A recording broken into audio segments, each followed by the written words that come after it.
Well, good day, my friends. I hope you're having a fantastic day today.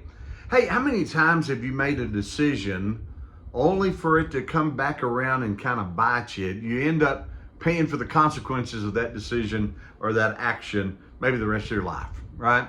There's a story about a young boy, and he lived next door to a farmer that grew the best watermelon in all the county.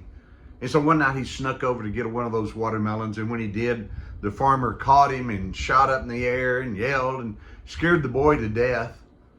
So later in the week, they were about to get some rain, and the boy went and bought a bunch of Johnson grass seed. And as it began to rain, he spread Johnson grass seed all over that farmer's crops. And the farmer fought Johnson grass the rest of his life. Well, years passed, this boy grew up, and he fell in love with this little blonde-haired girl who happened to be the farmer's daughter. So he had planted Johnson grass in now his father-in-law's farm.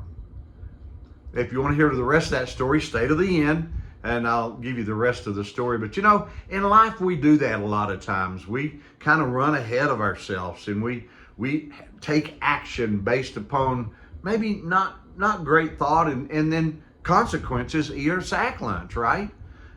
We would do better if we would sit and think about something. Now, what would be the consequences? Who knows? I may fall in love with that little girl, or this farmer may become my father's best friend, or he may hire me to be his employee, and I've got to fight the Johnson grass. I mean, on and on those thoughts should have, could have gone, but instead he just acted on that initial instinct, and the consequences weren't bad. You want me to tell you the rest of the story? The rest of the story is that young man fell in love with that girl. They got married. The father, years later, passed away, and they inherited, this young man and girl inherited that farm, and he fought Johnson grass the rest of his life.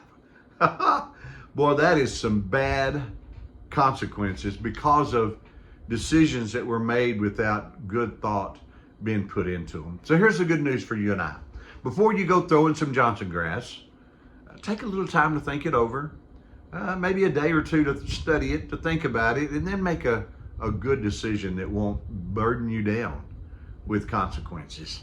Hey, listen, think it over. Have a great day. I'm Scott Shepherd, and this is Good News for You.